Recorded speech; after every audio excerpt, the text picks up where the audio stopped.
Hello guys, it's content day today, and as usual I'm going to take you guys behind the scenes of how I film my cooking videos.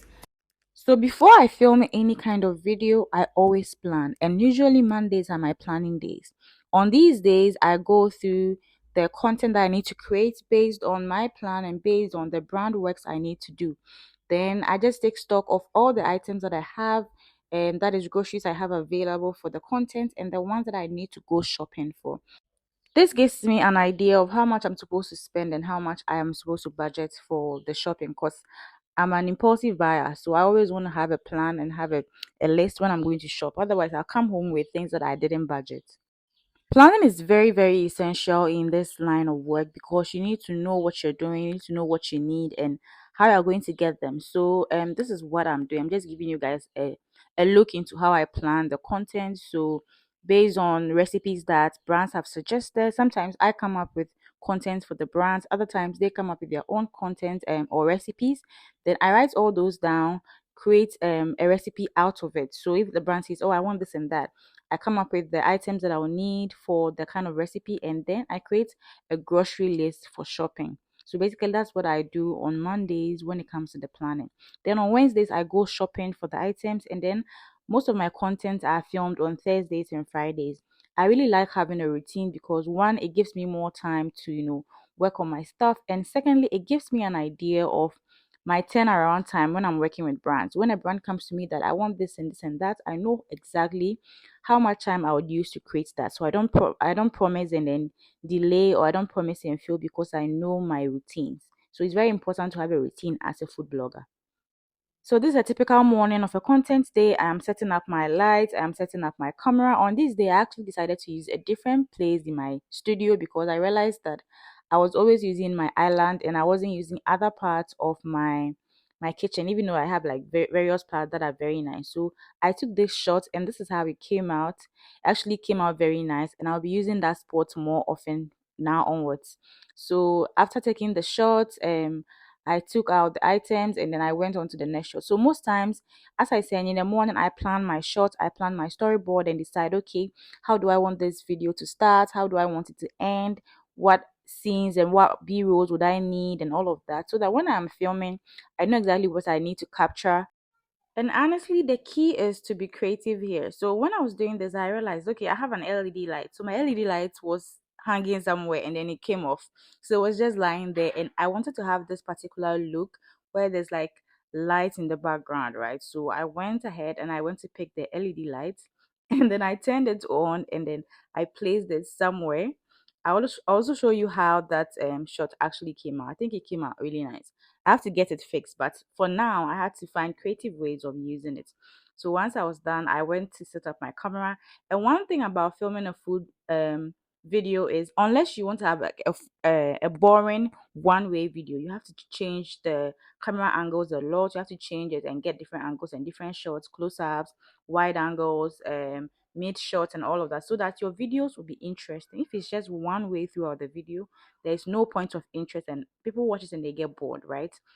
So sometimes what I'll do is that the same video or the same exact scene, I'll shoot it in three different angles, right? So I'll do probably an aerial view, which is from the top. I'll do a straight on view, which is like 90 degrees. I'll do a 45 degrees and probably do like a very low shot of the same thing, right? Then once I'm editing, I would bring all that together and merge them. And it makes it very, very interesting, right? So just think about that when you are filming your next cooking video. Another thing which is also very, very important is lighting. So I think I need to make a series on some of these things so that anybody here who is new or is a food blogger who needs pointers on lighting and angles and those things can actually, take inspiration from that. So this scene, I cut it into half. I went back to change the camera position to take a different angle so that the video will be interesting, as I said. And then at some point, I also brought in my phone so that I can get different angles with the same thing. So I was shooting with my phone and my camera, and this is how it came out when I was cutting. You can see the light in the background actually came out very well. I really liked it. So the final scene for this particular video was for me to cut the pineapples into bite size sizes. Okay, I don't know if that is a thing, but I mean, I've said it already. So on this particular day, I was filming like 4 videos, and this was one of them, right? I was filming a juicing video, a how to store fruits video, and then waffles and a couple of other things. I think I filmed like 4 or 5 videos, right? And you always have to, be happy, right? Because sometimes this work can be so draining. So once I was done cutting the fruit and then all of that, I went to clear up the space. So sometimes when I'm filming, like everything is all over the place, right? So I went to clear up the space because I was going to use the island for the next scene. So this particular video was, as I mentioned, a way of me storing my fruits, because if you follow me on Instagram, you know that one of my themes for this year is food waste prevention, because I realized that even as a food blogger myself that handles a lot of food, I am prone to wasting a lot of food, which is not a good thing, right? Because when you are storing food properly, you are saving time, you are saving the environment, you are saving money.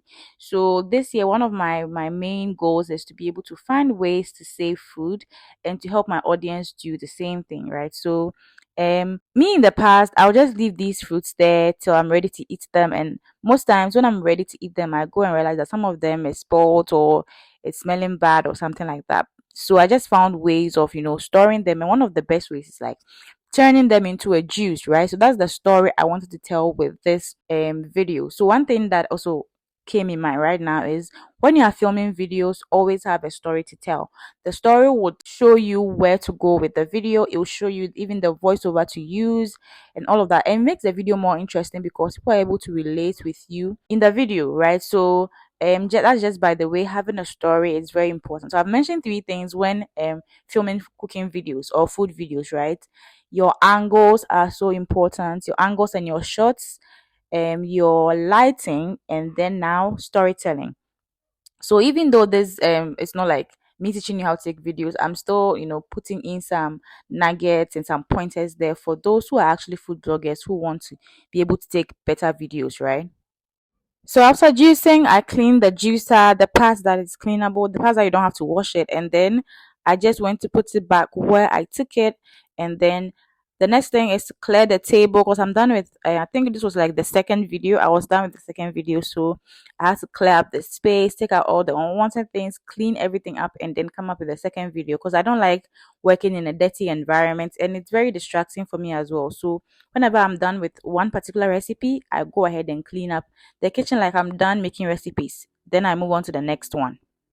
The next recipe I made was coconut milk. So I had this coconut that I bought from the mall and I wanted to do something with it, right? I also wanted to add something to make it more tasty because honestly I've had coconut milk and it's okay, but I added some dates to it to make it sweeter a bit.